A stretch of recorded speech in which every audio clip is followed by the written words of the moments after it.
Akashvani Mumbai.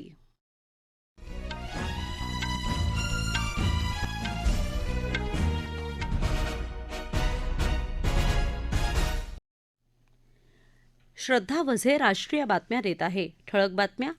Microsoft सॉफ्टवेअरच्या प्रणालीत झालेला तांत्रिक बिघाड हळूहळू सोडवण्यात येत असल्याची क्राऊड स्ट्राईकच्या मुख्य कार्यकारी अधिकाऱ्यांची माहिती. देशातली विमानतळांवरची एअरलाईन्स कार्यप्रणाली पूर्ववत. जागतिक वारसा समितीच्या अधिवेशनाचं नवी दिल्लीत प्रधानमंत्री नरेंद्र मोदी यांच्या हस्ते उद्या होणार उद्घाटन. केंद्रीय लोकसेवा आयोगाचे अध्यक्ष मनोज सोनी यांचा राजीनामा.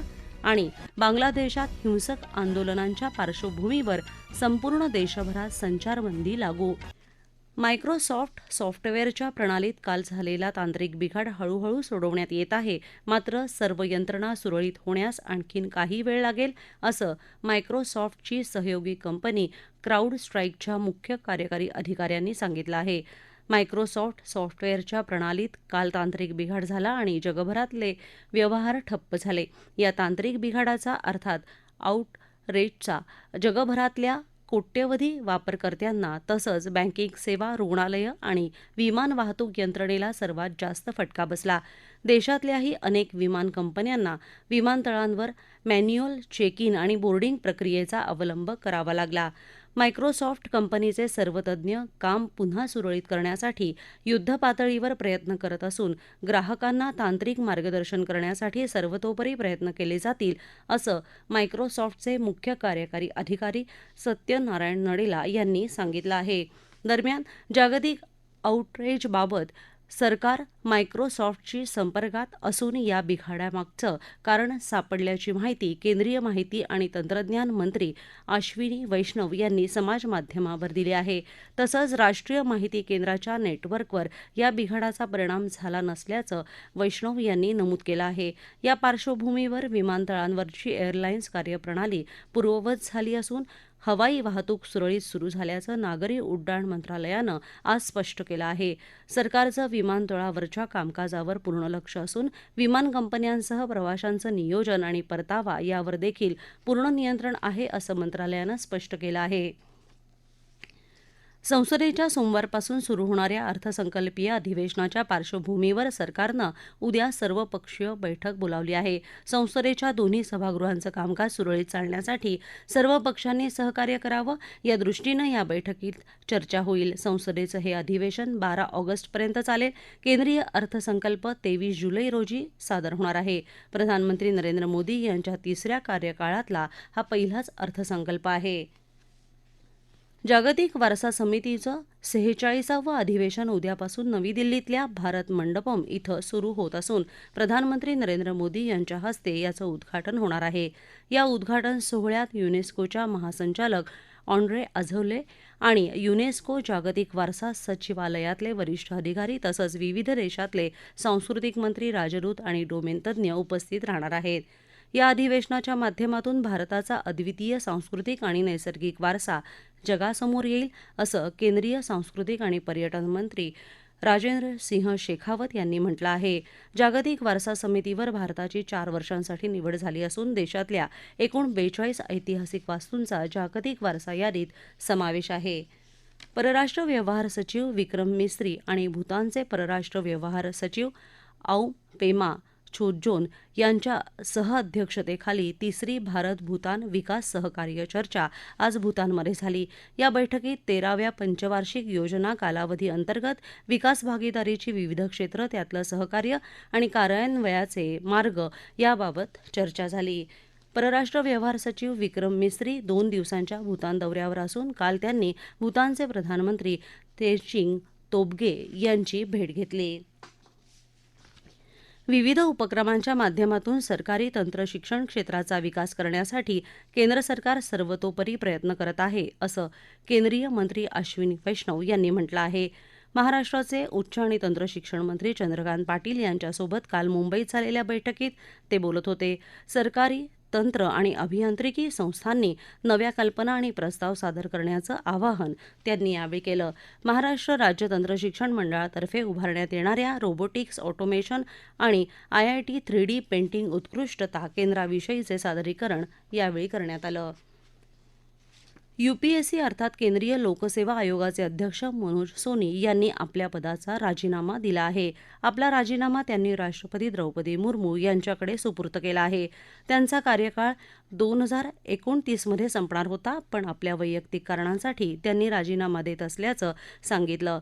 सोनी 2017 पासून केंद्रीय लोकसेवा आयोगाचे सदस्य म्हणून काम पाहत होते. 16 मे 2023 रोजी त्यांनी आयोगाच्या अध्यक्षपदाचा पदभार स्वीकारला होता. केंद्रीय लोकसेवा आयोगाचे सदस्य होण्याआधी सोनी यांनी 2 विद्यापीठांचे कुलगुरू म्हणून काम केलं होतं. या राष्ट्रीय बातम्या आकाशवाणीच्या मुंबई केंद्रावरून देत आहोत. केंद्रीय गृहमंत्री अमित शाह आज झारखंडची राजधानी रांचीच्या दौऱ्यावर जाणार आहेत. भाजपच्या कार्यकारी समितीच्या बैठकीला ते आज संबोधित करतील. तसंच पक्षाच्या राज्यातल्या महत्त्वाच्या नेत्यांशी आणि कार्यकर्त्यांशी ते चर्चा करणार आहेत. रांचीच्या राजेंद्र वैद्यकीय विज्ञान संस्थेनं MBBSच्या दुसऱ्या वर्षाला शिकणाऱ्या सुरभी कुमारीला नीट यूजी प्रवेश परीक्षा पेपरफुटी प्रकरणी निलंबित केलं आहे. तसंच परीक्षेच्या काळातल्या सुरभीच्या कृत्यांची चौकशी करण्यासाठी 5 सदस्यांच्या समितीचीही स्थापना संस्थेनं केली आहे. केंद्रीय अन्वेषण संस्थेनं काल सुरभीला तिच्या वसतिगृहातून अटक केली होती. त्यानंतर पुढच्या चौकशीसाठी तिची रवानगी 3 दिवसांच्या CBI कोठडीत करण्यात आली. चौकशीदरम्यान तिनं पेपरफुटीत आपला सहभाग असल्याची कबुली दिली आहे. वैद्यकीय अभ्यासक्रमाच्या प्रवेशासाठीच्या नीट यूजी परीक्षेच्या केंद्रनिहाय निकालाची माहिती आज NTA अर्थात राष्ट्रीय परीक्षा संस्थेनं आपल्या संकेतस्थळावर जाहीर केली.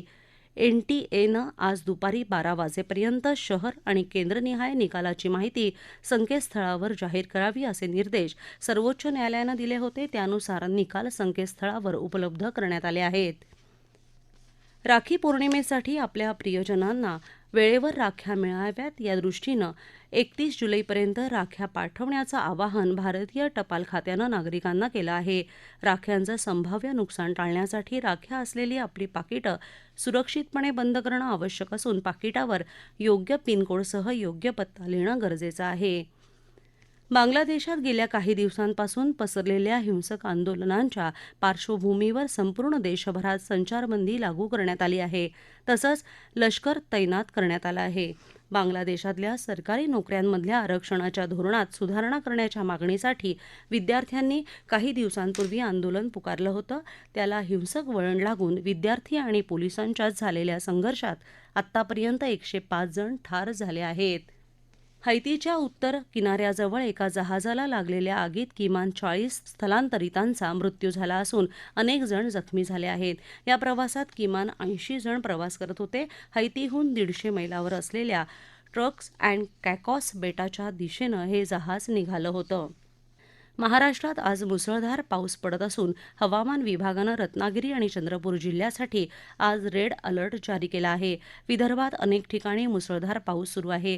नागपूर, चंद्रपूर, अमरावतीमध्ये जोरदार पाऊस सुरू असून अनेक ठिकाणी सखल भागात पाणी साचलं होतं. त्याचा परिणाम वाहतुकीवर झाल्यानं चाकरमान्यांची तारंबळ उडाली. भारतीय हवामान विभागानं आज गुजरात, कोकण, गोवा, कर्नाटक किनारपट्टी आणि दक्षिण कर्नाटकच्या अंतर्गत भागात मुसळधार पाऊस पडण्याचा इशारा दिला आहे. केरळ, तेलंगण, आंध्र प्रदेशचा किनारी भाग, ओडिशा, विदर्भ, छत्तीसगड आणि मध्य प्रदेशात मुसळधार ते अतिमुसळधार पावसाची स्थिती आज कायम राहील. मध्य महाराष्ट्रातही पुढले 4 दिवस मुसळधार पावसाचा अंदाज वर्तवण्यात आला आहे. देशाच्या इतर भागातही जोरदार वृष्टीचा अंदाज हवामान विभागानं वर्तवला आहे. ठळक बातम्या पुन्हा एकदा. मायक्रोसॉफ्ट सॉफ्टवेअरच्या प्रणालीत झालेला तांत्रिक बिघाड हळूहळू सोडवण्यात येत असल्याची क्राऊड स्ट्राईकच्या मुख्य कार्यकारी अधिकाऱ्यांची माहिती. देशातली विमानतळांवरची एअरलाईन्स कार्यप्रणाली पूर्ववत. जागतिक वारसा समितीच्या अधिवेशनाचं नवी दिल्लीत प्रधानमंत्री नरेंद्र मोदी यांच्या हस्ते उद्या होणार उद्घाटन. केंद्रीय लोकसेवा आयोगाचे अध्यक्ष मनोज सोनी यांचा राजीनामा. आणि बांगलादेशात हिंसक आंदोलनांच्या पार्श्वभूमीवर संपूर्ण देशभरात संचारबंदी लागू. याबरोबरच आकाशवाणी मुंबई केंद्रावरचं हे राष्ट्रीय बातमीपत्र संपलं. नमस्कार.